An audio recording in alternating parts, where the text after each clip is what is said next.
కథలెన్నో చెప్పారు, కవితల్ని రాశారు, కాలాలు దాటారు, యుద్ధాలు చేశారు. ప్రేమలో తప్పు లేదు, ప్రేమలో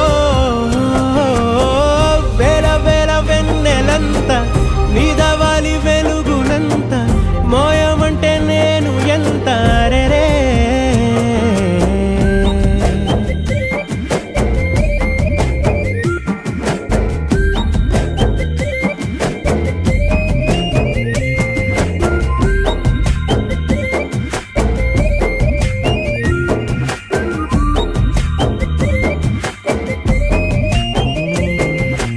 ఆకాశం తాకాలి అని ఉందా, నాతో రా చూపిస్తా.